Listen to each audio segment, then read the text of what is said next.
You are about to receive messages that may be harmful to your mental state. Your sense of reality will be questioned. Your view on things will be altered. You are now part of the Meta. The Meta controls everything. The Meta determines what will and will not happen. You are watching The Meta Show.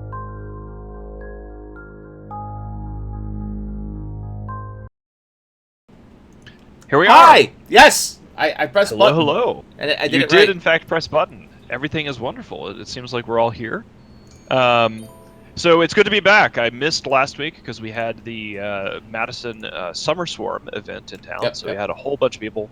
Went shooting, went on a number of benders, went to a piano bar, went clubbing. It was madness. That's Summer Swarm. But I'm back and alive. And I want to thank Bode and everyone for holding down the fort while I was gone.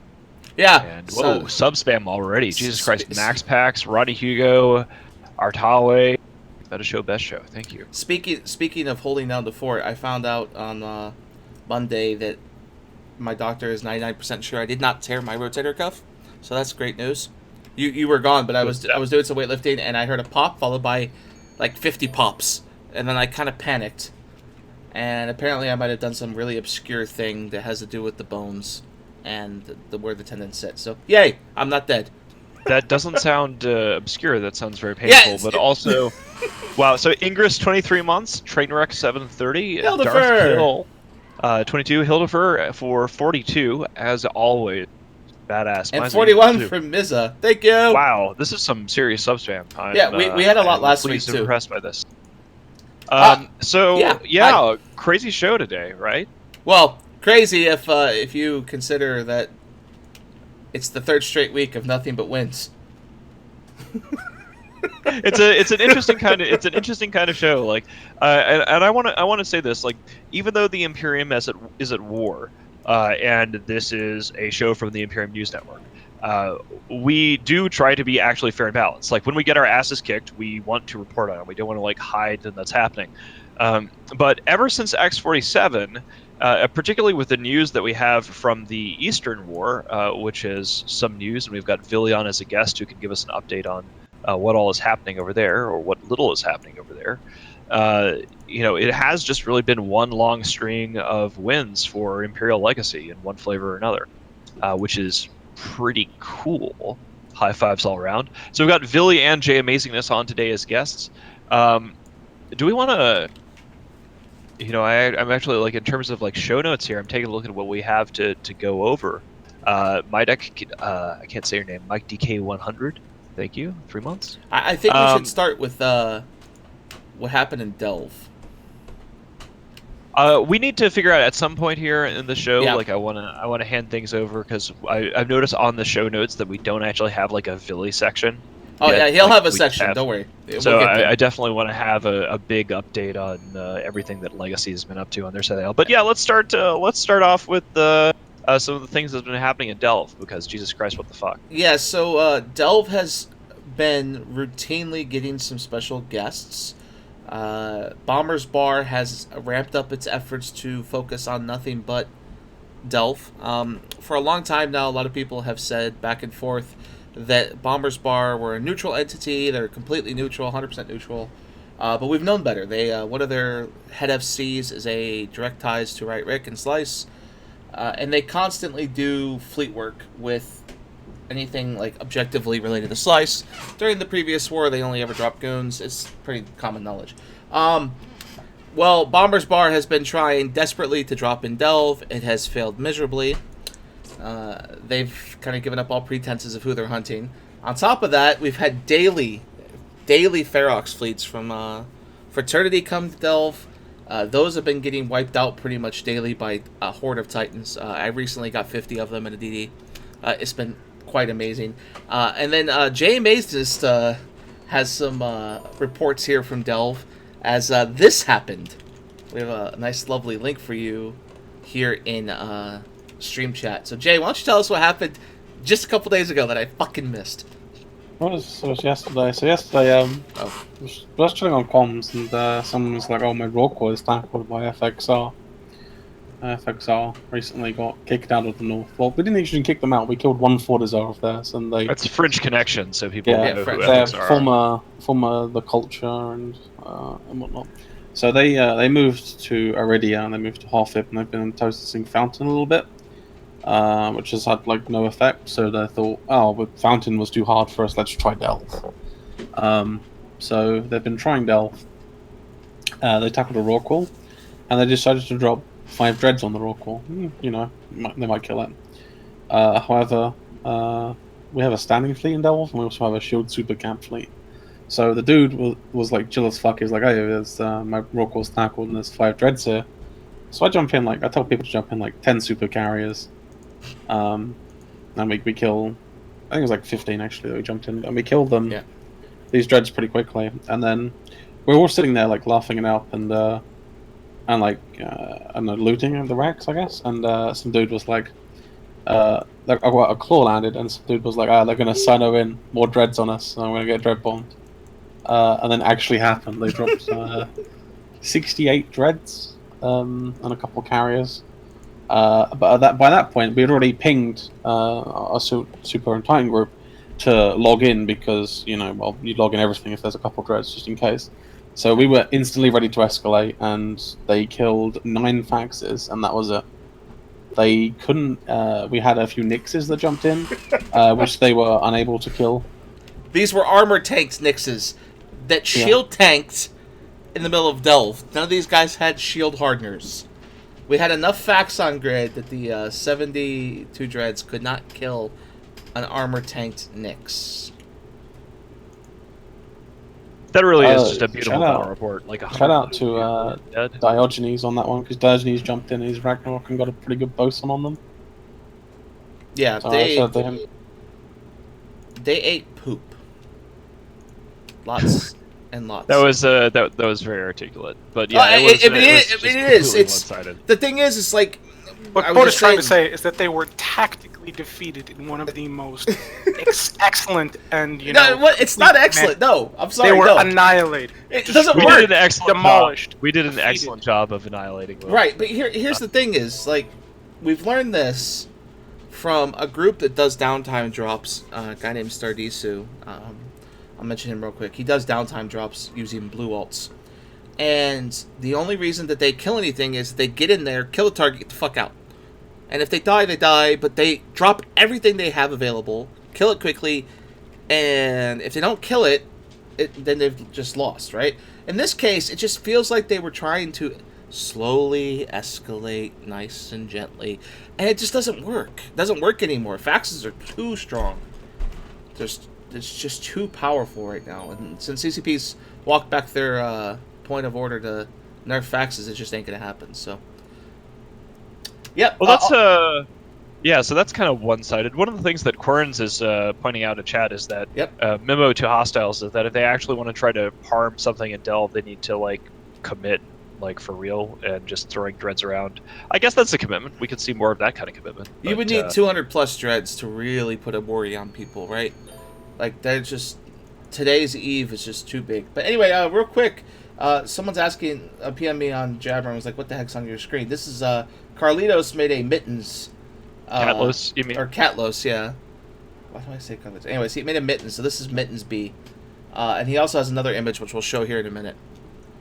Yeah, this is the next image that we're gonna show is just amazing stuff. I like to. It's high definition, and it's just unbelievably... Also, Kaigon Khan and Danknot, we've gotten a fair number of subs at a Yorksman. Lots of subs today. Thanks, guys. I appreciate that. And while we're talking about Dreads and Dread Bombs, we're going to go ahead and have Jay talk about this. Here's a successful Dread Bomb. This is what a successful Dread Bomb looks like. A Titan was nuked on top of a Keepstar. And just to give you an idea, Miss Madnute belongs to a guy by the name of Madnute. He's one of the GOT GFCs. He talks regularly to me in local. He's a very conversational guy. He even comes on the show once in a while, and we'll talk and chat. A pretty chill guy, considering who he's a part of. And this is his Titan.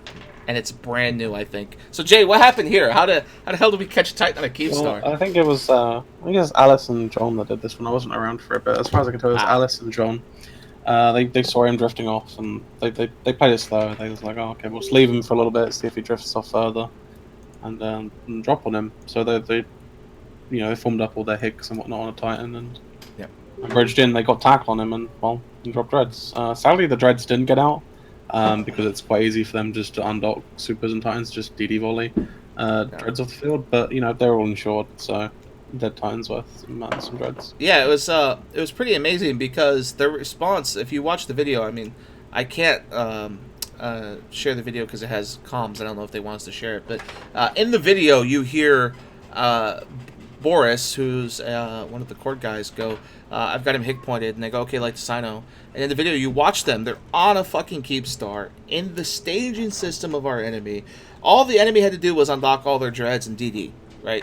And they probably would have saved this thing. But they don't respond for like 3 minutes. Like they had enough time to shoot the Titan, go through 2 cycles of siege, shoot the wreck, shoot the pod, and be dropping out of siege as they started to get bubbled. Like, that's horrible reaction on a keep star. So, Well, I mean, to be fair about, like, when you don't know the Titan's AFK and it's like nobody's alerted you to this fact, and all of a sudden it's just like, oh shit, you see dreads, and then it takes a minute or two to get a hold of somebody who can actually deal with that many dreads. It's it's not instantaneous.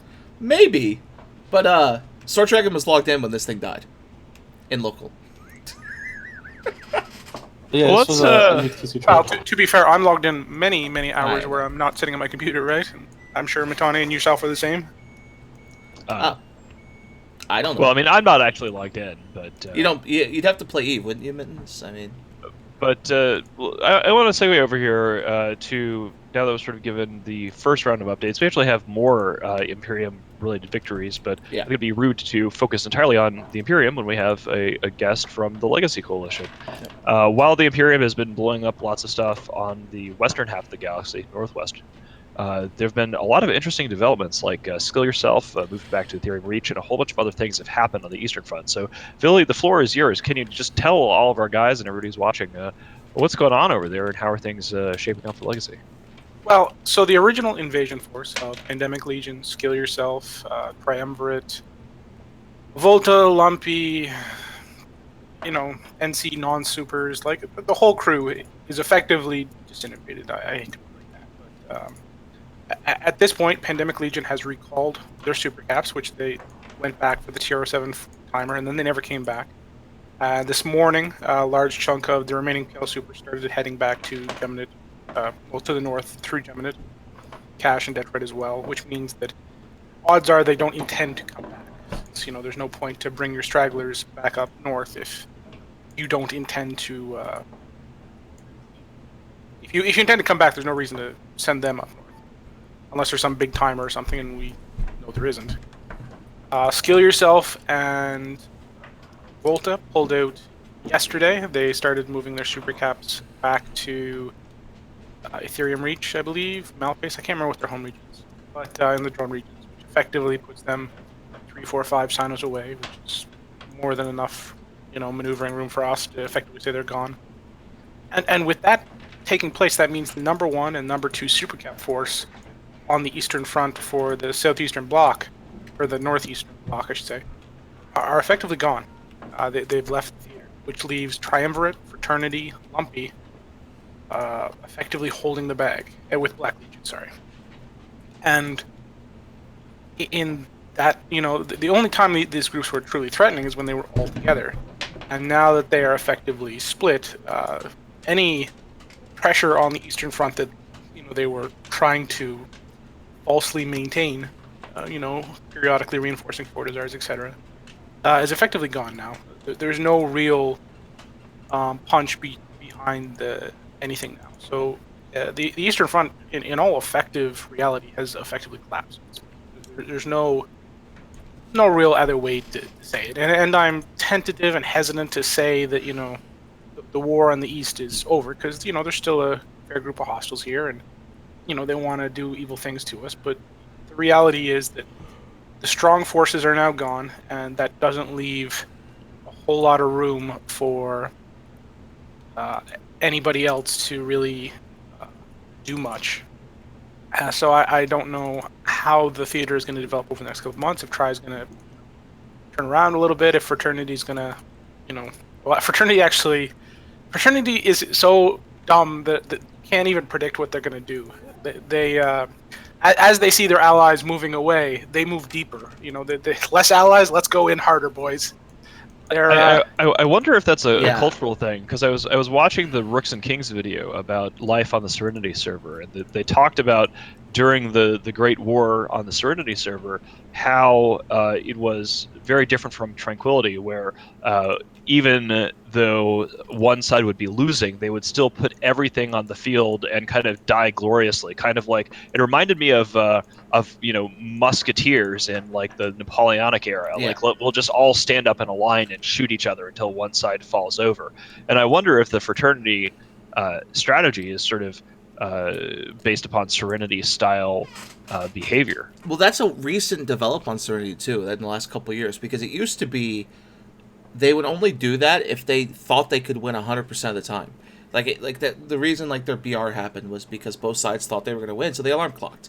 They have this thing about our alarm clocking where they will only tell their members stay home from work and alarm clock if they're guaranteeing their members they're going to win the fight. And so Fraternity seems to be the opposite of that. They tend to go into situations where I don't think they care if they win or lose. And we've seen that with Delve, where they get Boson day after day after day. They'll still come back, kill a carrier, and be all happy. I don't know if their internal members are happy, but it seems like it. They keep coming. So, but I want to ask Villy. I saw a lot of Tri or as far back as Innsmother. What is their thing now? Because it felt like with PL there, it gave them super cap dominance. Even before PL was there, you guys still could balance the equation. But now with PL and Skill U gone, that just gives you free reign with all your Titans. So what can they even hope to accomplish at this point? Nothing. Slow us down, make our territorial gains take a little longer. Yeah. So the reality is in this meta, in the way the game works right now, if you are super cap inferior, it is very, very, very hard to put up an effective defense. And right now they're going from a position of not only being super cap inferior, but also subcapital inferior, right? So, the only advantage they have is Fraternity's Australian time zone. Other than that, it's Fraternity and Elo Knight, and that's the sum total of what the Southeastern Front is left with. And I don't know what they're really hoping to. And as I said, that's why we myself and Progad have chatted about this a couple times. Trinity's so fucking retarded. We can't predict what they're doing. They just it's like the boxer doesn't know what he's doing, so he just swings wildly, and you're like, it could be a little more dangerous. It's not really in this context, but they're so retarded you can't predict what they're gonna do. So, they don't know what they're doing, so we don't know what they're doing. So it's like throwing darts at a dartboard and hoping that one eventually sticks somewhere. You've got a handful of darts, 10 darts in your hand, you just chuck them. More so we've got a big hammer now, and you're just trying to hit this fucking a panda that's really small with the hammer, and it just you have no idea how to what way it's gonna dodge. Because it's just rolling around. That's hilarious. I don't know, man. My meme game's not up to this. No, it's fine. That does bring up some interesting questions. So, because Triumvirate, Lumpy... So, Triumvirate, I want to make this clear. Triumvirate, Lumpy, and Fraternity are not staging out of the same area. They're all separated from one another? Sort of. They're all within, Titan range of each other. They're a little, 2 gates in some cases, less. So, what is with... Let's assume that they are all able to form up in one time zone. Do you have a rough estimate of what their maximum number of Titans those 3 alliances could put on a field would be? What are we looking 60? at here now? 60. Jesus Christ, that's in 2018 this is such an Eve 2018 statement, but 3 alliances 60 Titans is that's nothing. Well, that's I think when we were looking at the South, talking with Villy lately, when I wanted to take my Leviathan down there, it got to a point where even with Skill U, they still balanced. It was still 100 versus 100 with Skill U and Titans. It was when PL showed up and PL goes, look, we're going to wave our dick and we're going to make sure you can't win this shit at all. But with PL gone, it's only, I think, a matter of time before they all just give up, because that was the only thing keeping them around, I think, in any sort of fight or any kind of resemblance of a fight.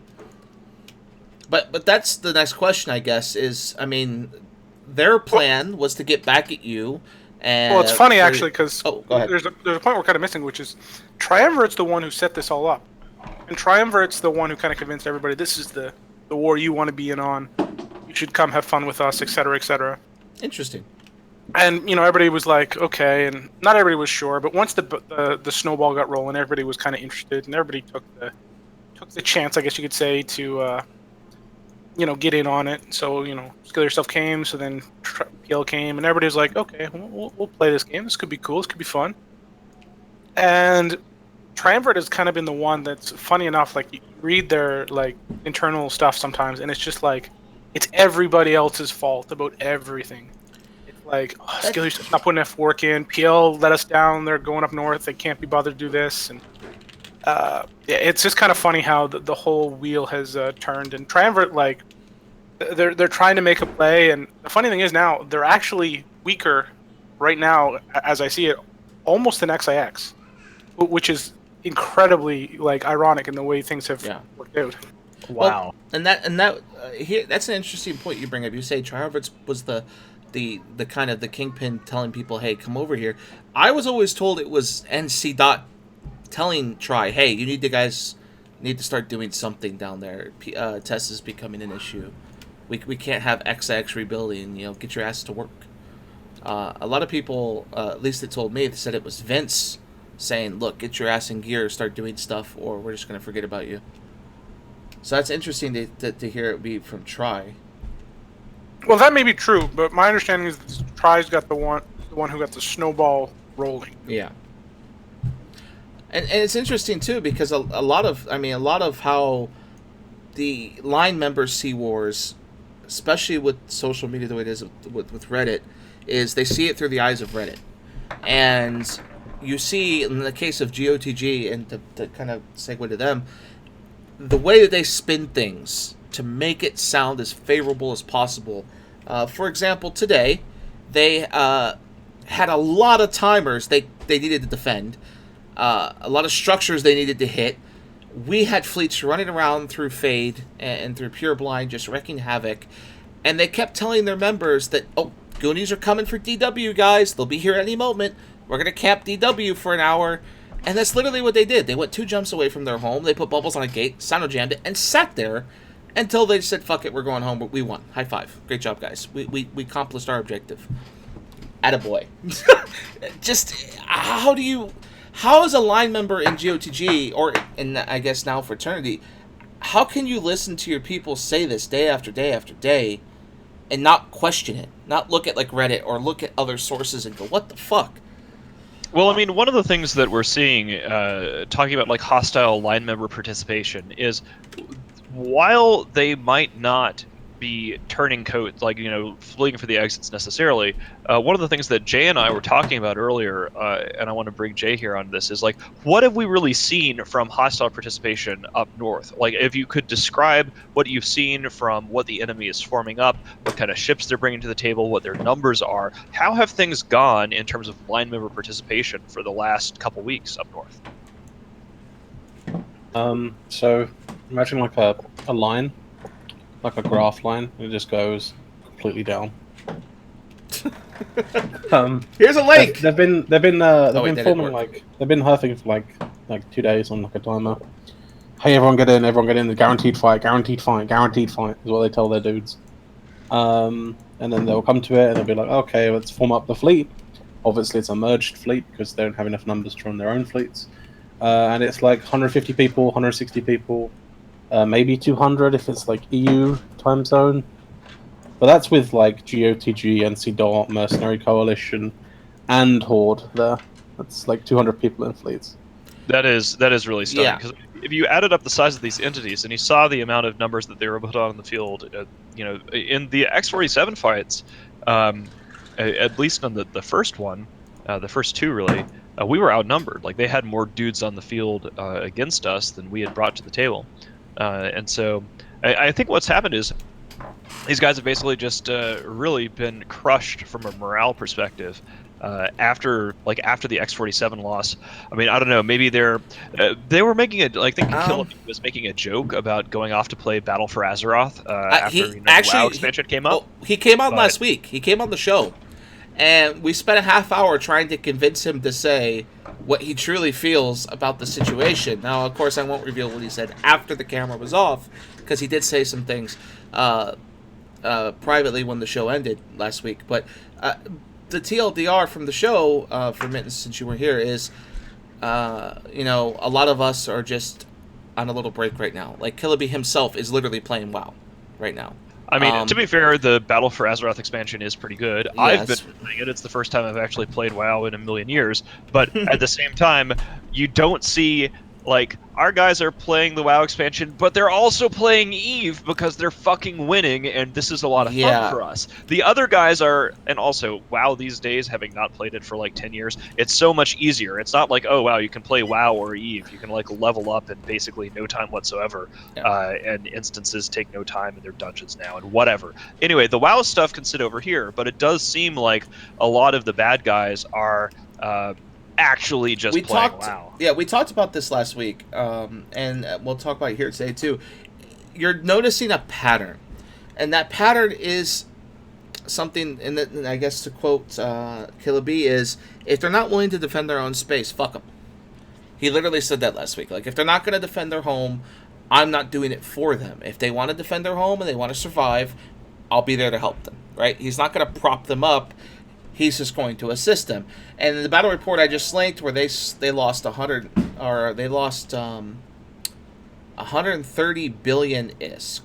In this battle report, they outnumbered not outnumbered us. They had a lot of people there, but it didn't go very well. Like, they got slaughtered. They lost 9 oracles. Before they lost the 9 oracles, we'll talk about how those oracles died. They just lost a giant mutant fleet, which led to the oracles dying, and it's on their own timers, their own Fortizars. It's not like they're fighting on an offensive war. The offensive war should be more difficult with Fozzie and with Citadels, and it's not. And it's shocking how bad they're not showing up.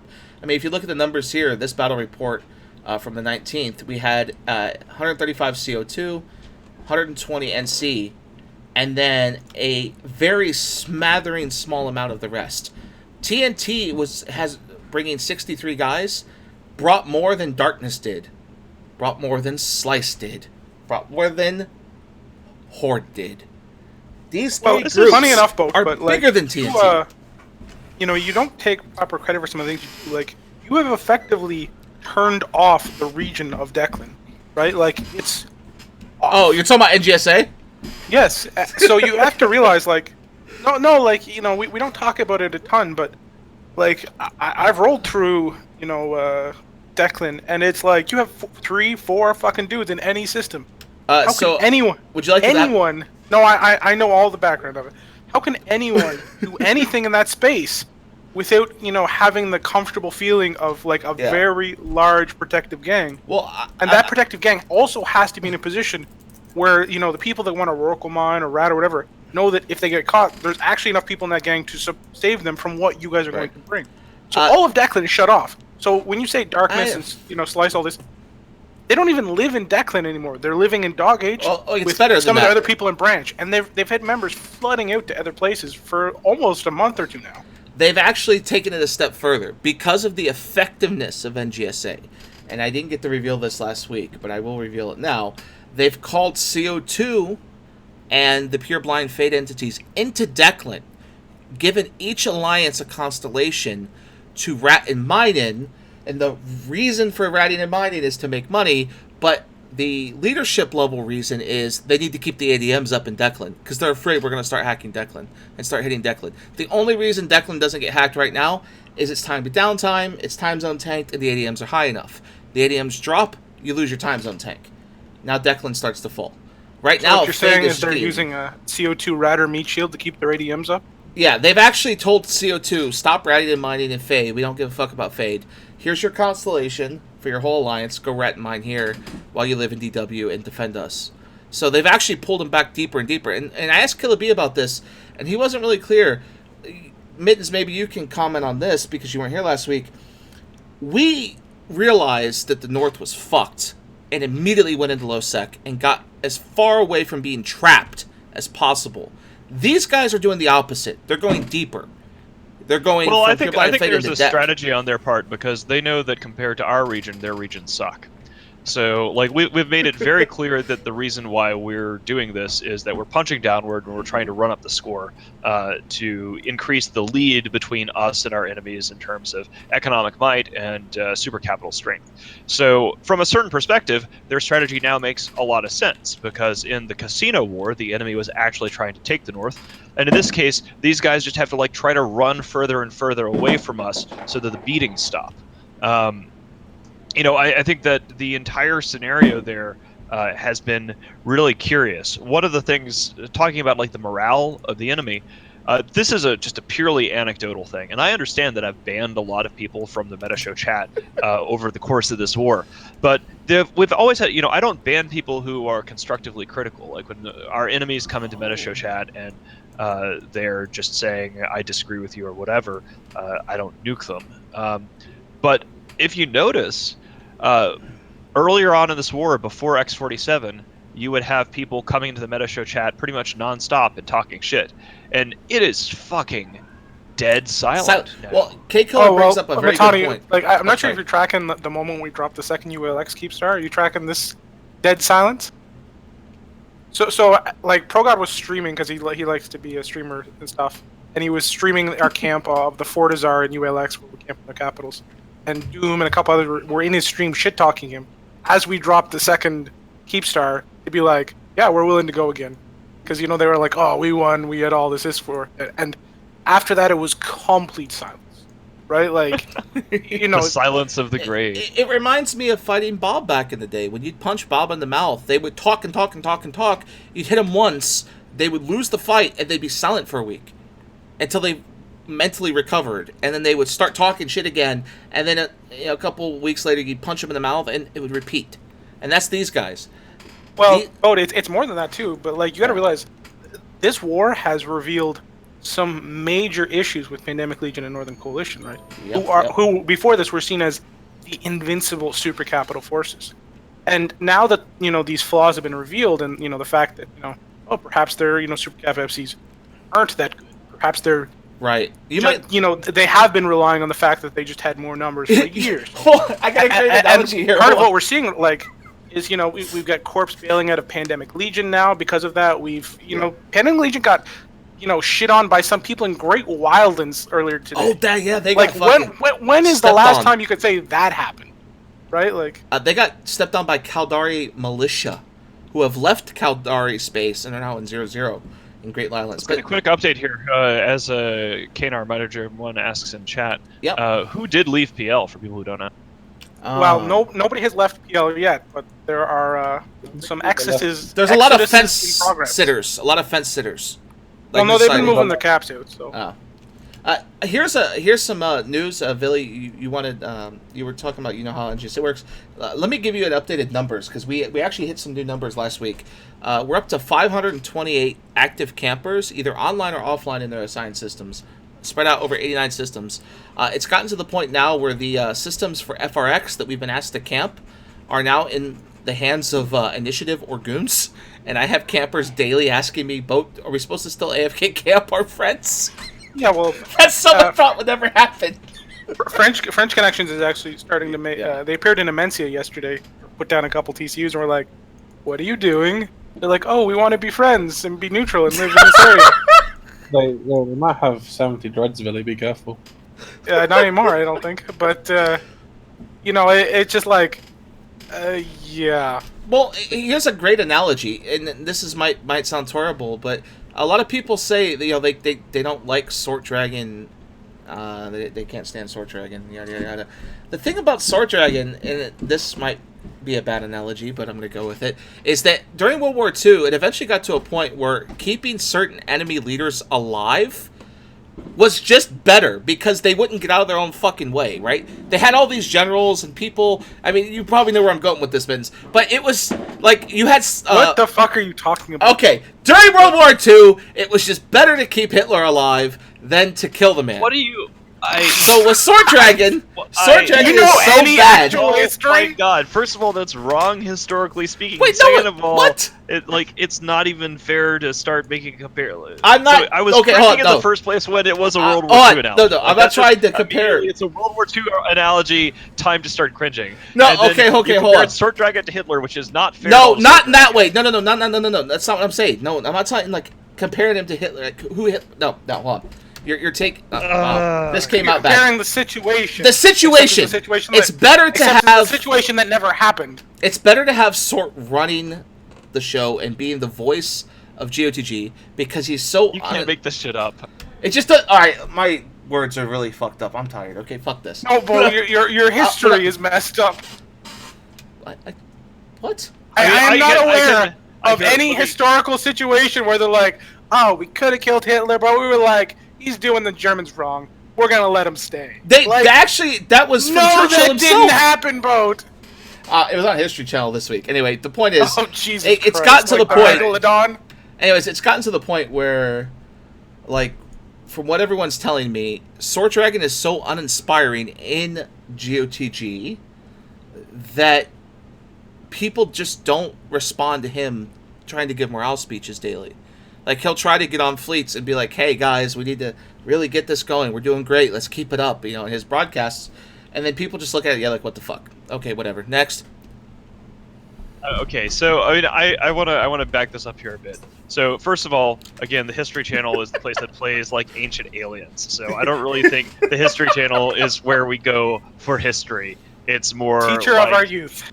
Yeah. So second of all, I think that Boat actually had a reasonable point, which was just utterly mangled there with the history. Yeah. Which is that there are definitely scenarios where you look at people, particularly with schismatics. Like we saw this when Indy and a lot of the Bat Country schismatics went to Pandemic Legion. The Darius Johnson or one, like yeah. or the Kismatir types, where we're looking at this and go, like, when you see a personality that is either so toxic, and Sword Dragon, I don't think Sword Dragon has a toxic personality. I actually get along with Sword Dragon pretty damn well from an autocrat to autocrat perspective. Is he the most competent leader in the world? No. But there have definitely been scenarios where you have sort of mediocre leadership, and that's great. Like, it's better a lot of times to have really toxic people flame out and join your enemies, because then they're just going to bring that kind of drama and toxicity. Which, in many ways, I'm gonna swing this around to Pandemic Legion. In many ways, I think this is one of the reasons why we've seen modern Pandemic Legion fall so far. Is not through any fault of the old guard, but PL really sucked up a lot of just desperately toxic people from the various Black Legion diasporas, from the Adversity crew, a lot of what we used to call like the edgelord kids, who were so desperate to seem cooler than everybody else. They were 3 edgy, 5 me. They made their way into PL. And then, you see Doom Chinchilla having a complete and total meltdown on Twitter because the servers didn't work right, except the servers didn't work for anybody. We still kicked their asses. And I think that is a good example of toxic people filtering their way into organizations and then just ruining the quality of the organization. Well, I think it has a lot to do with PL, and in PL's case, is they didn't really get to know these people before they brought them along. They just saw a Titan and a super carrier pilot and then gobbled them up from all these different alliances. They saw people active in, like, say, Pandemic Horde or GOTG or NC, and then go, oh, wow, that guy's active. He's doing all this stuff. People go on his ops, but they don't actually listen to the guy or talk to the guy, get to know the guy, and then they pile all these people in PL, and it becomes so toxic that I think at one point the toxic people in Tissue left because it was too bad for them. Like the worst of the worst going, yeah, shit, man, we can't do this anymore. We got to go. and they are actually hunting PL right now in Venal, I believe. Moving on. Yep. More battle reports. So, Jay, tell us, how did we do you know anything? Actually, I guess I should share this. So NGSA struck again. When I linked the battle report just a little bit ago with those workers, to explain what happened was we had a time up. Alice, who's our downtime coordinator, proceeded to do the timer on a Fortizar. We absolutely crushed their mutant fleet with a giant-ass battleship fleet and Feroxes and Dreads. They got obliterated. They stood down. As they stood down, one of our NGSA camp guys, a lot of you know him for the leadership of Black Ops, Zungen, noticed that there were a Right Rick gang of Rorquals mining in TXME. They've been mining there a while, but we just never had the opportunity to go after them because they only do it at downtime. Well, it just so happened we had 300-man battleship fleet in Titan Bridge range. So Zungen got tackle on it. They sent in a bunch of Lokis. Those Lokis grabbed points on as many Rorquals as they could. I think it was like 9 out of the 13. When they tackled everything, then the battleship fleet gated in. TXME was Sinojam, so we couldn't drop Dreads on top of them. We had the Sino Dreads next door, gate them into Declan, and then warp them in. That's how, like, little of the Homeland defense they have. We literally gated Dreads through Declan to avoid Sino-Jammers because they didn't Sino-Jam every system. And they still didn't stop it. By the time they formed up to chase us, we'd already gotten the Dreads safely out. All the Dreads were good and gone. And then we just had to run the subcaps home. And the only losses we had were from people trying to run towards home. And when I speak to propaganda gone bad, when people try to spin stuff, Right Rick posted the battle report with these Rorquals in it, but he left the Rorquals out and claimed that they had won the ISK war and were doing so great when he wrote his battle report on Reddit. That's hilariously pathetic. He intentionally left TXME out, included every system but TXME to talk about it. That is beautiful. That is just a shitload of burnt Rorquals. Yes. It's the only Rorquals that we've seen in Declan in a month. That's Yeah, interesting. they're So you've got a madness. region like that, and they're not using Rorquals at all. You except can't. for- See, Declan, Billy might have pointed this out, but Declan's too long. Whereas, like, Delve is round and fat, and you can jump everywhere from a centralized point. Declan's 4 Sinos to go from top to bottom. So, you can't do Homeland Defense fleets, and they've tried. They started doing them when they were staging ROO. They would do, like, 30, 40-man defense fleets with U.S. time zone. And with Alpha, I think Alpha Maria or Alpha Star, whatever that guy's name is. But it fell in his face. Like, it didn't work. They just didn't have the numbers. They didn't have the people. So, Delve Well, is we are doing about shit. to actually go into Cool Kids Only mode here. We're going to return subscribers on, so thank you to all of our subscribers. If you have questions for the panel, feel free to ask them once we go into Cool Kids mode. We'll try to take your questions on this festival of smog.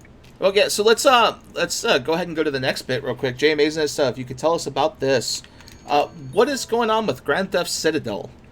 We stole a faction Citadel in this picture. What is going on lately? Are they just letting us steal them? Are they unanchoring them? What are they trying to do? They put up a fight. They put up a fight of about 18 Cormorants versus. I think we had like 300 dudes for this. 18 this one. Cormorants? Yeah, so Cascade Imminent, which is an alliance that lives in Pure Blind, they inherited a bunch of faction citadels when the conversion was made from Mortis Angels who died, and they've now chosen. Well, they chose now to be the perfect time to unanchor them because nothing could possibly go wrong, right?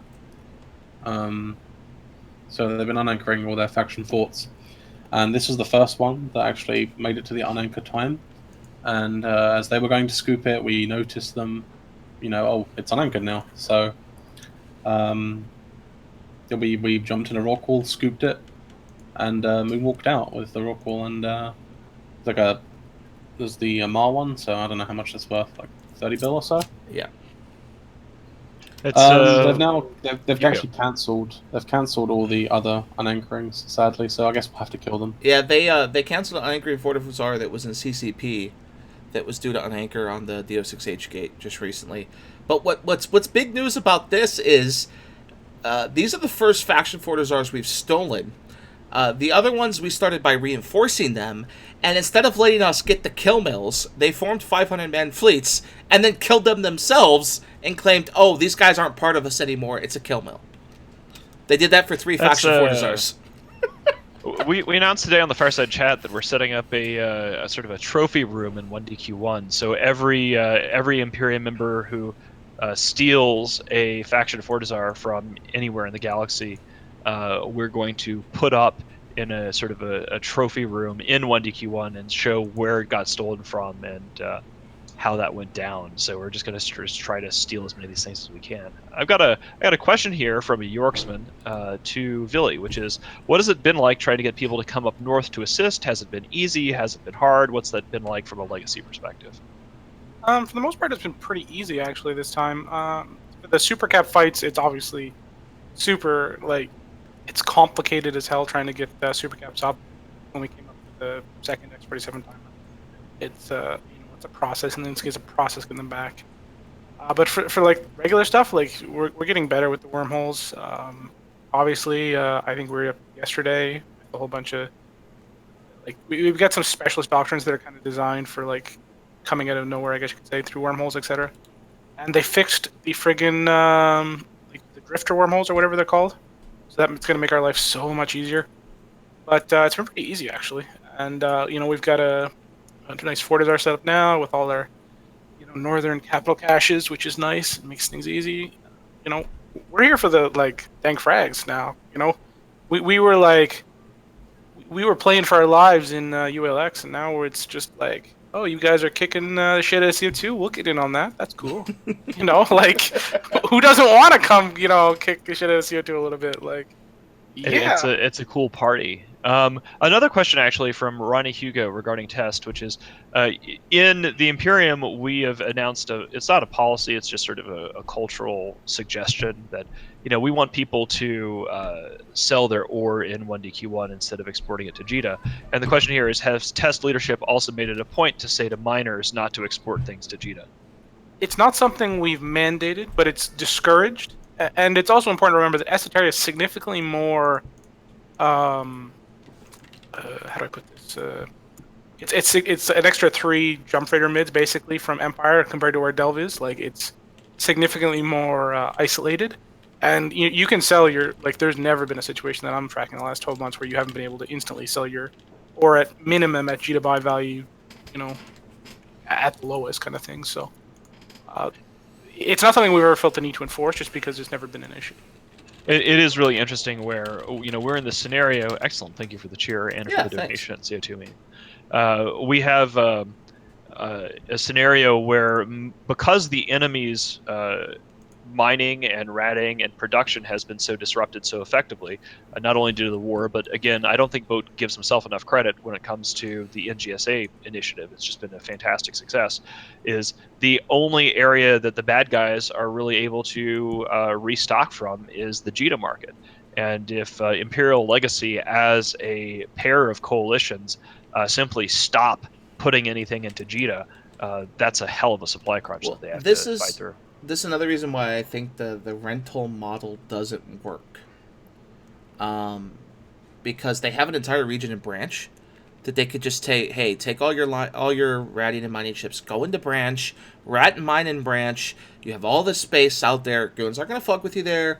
Go make money, because we can't, right? That's too far away. It's too out of our sphere of influence. I've been getting asked pretty much daily to go camp it. I keep telling people, no, it's not possible. There's no point. Camping only works if there's teeth behind it, right? You get the person used to you being there, and then you kill them. That doesn't work in Branch. We can't get there. Well, I can elaborate some of these points about Branch. Yeah, go ahead. Go for it. I've got some. So right now, Darkness and Rager Regiment and a variety of other groups are actually pretty active in Branch. I wouldn't be surprised if Branch is 4th or 5th on MER, because you've literally got 5 or 6 alliances worth of exiled miners and ratters that are living there right now. So as much as you suggest that you don't need teeth, there's a fair chunk of otters going to town, and otters generally don't do well with AFK campers and systems. Yeah. With that being said, it's especially funny to note that a large chunk of Branch is rented, and while Sort has given chunks of Branch to his own members to utilize, he's made it clear that they're not to go into the renters' systems, and to not to put the renters in front of his own guys, I guess you could say. Yeah, that's a bad thing to do, right? Because you're gonna put out your own guys. It doesn't. Renters don't contribute to the economy. I mean, that's basically it. Renters give don't you fight some wars. ISK. Yeah. Yeah, they don't. first of all, they don't really mine, but even if they did mine, they're just going to take that shit Well, to Gina. renters- They're not going to be like supporting your economy or building anything to help arm and fuel your people. Renters, that's the thing, is renters make, what do you want to call it? Renters make leadership wealthy. They don't make line members wealthy. That's how I view rental programs. Sword Dragon telling people not to fuck with his renters is because that fucks with his money, right? You'll notice that we've talked about this before. I think it was Kunmi, the guy that sells most of the stuff. Even Jay's talked about this. Sword Dragon himself is doing a lot of the reimbursement ships. He's the one that stockpiles them. He's the one that puts them on the market. He's the one that they're buying it from at the markup. So you take away his rental money, he's not going to be able to mark up those mutants that they're all buying, their Ishtars that they're buying, the battleships they're buying when they have doctrine changes every week. So it's one of those things where for leadership it makes sense, but the line member is who you have to rely on, and individual money. Reimbursement only goes so far. You start running out of reimbursement, those line members quit. That's where I think the big difference between GOTG and the North, even PL and NC, and Goons. When we lost our reimbursement program, when we had to go to Geminate for a while, and all we had were Drakes, Goons were showing up, even though they knew that they weren't going to get reimbursement for it. And I think that's a big difference with GOTG. I think if the reimbursement runs dry, they ain't going to have no Homeland Defense anymore. I think this is I think that's a good point, and also a useful segue to Legion's question here, which is, seeing as the North is on the ropes, do you have any idea what they might do to take back the initiative? And that's a good question, because the pat answer would be to say, oh, they're screwed, they can't do whatever. But if I was in their scenario and I wanted to take the initiative back, there is something that they could do. And it would simply require the combined leadership of the North to get together and really just decide that they're going to stop playing WoW and really commit to it. Like, you can, in an environment where your people are starving and broke, you can actually go and hang out and do things. They have to call their pets. Well, let's be blunt here.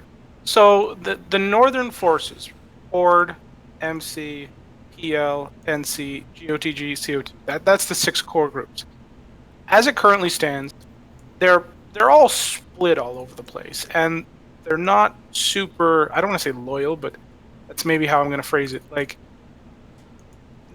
they're each kind of, like, especially like MC and Horde and some of the other groups, they're all working with kind of one foot at the door in the way they're operating. The reality is they need to sit there and they need to hard commit to saying, we are going to shut down this Fade situation. They would need all 6 of those groups to deploy the same spot. They would need to come up with a cohesive attack plan. They would need to come up with a cohesive super strategy among all of those groups. And then they would just need to have their FC stop shitting the bed. And, it seems like, that sounds like a big ask.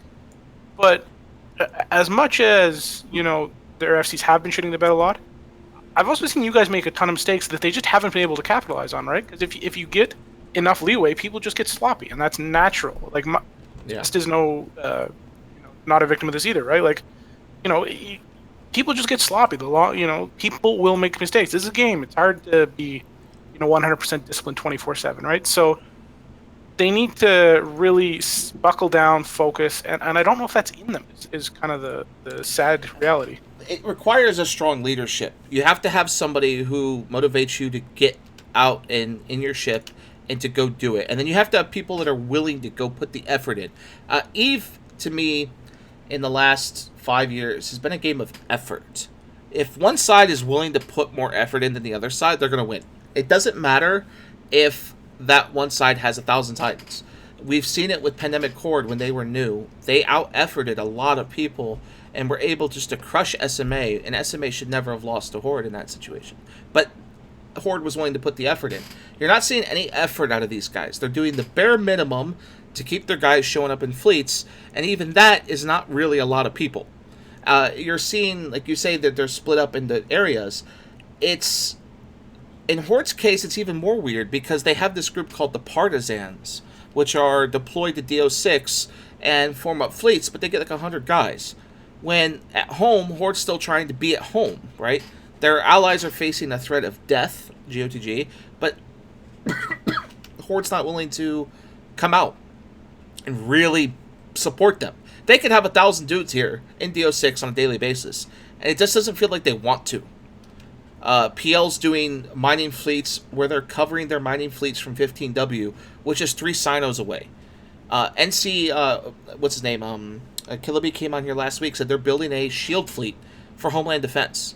Hells and Wyverns. Not really Wyverns, just Hells. Hells and Rags. Yeah, you're seeing Skill U and the rest of the new PL Renter group stay in the drones now. Did you actually see the interesting news on that front this morning? Yes! And I wanted to share that, but I didn't know if we should.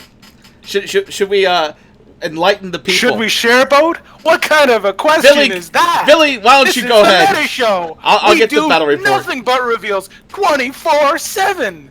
Here, you go ahead. Okay, I'll get the battle report. In case you haven't been tracking, ladies and gentlemen, there was an incident in the drone regions this morning.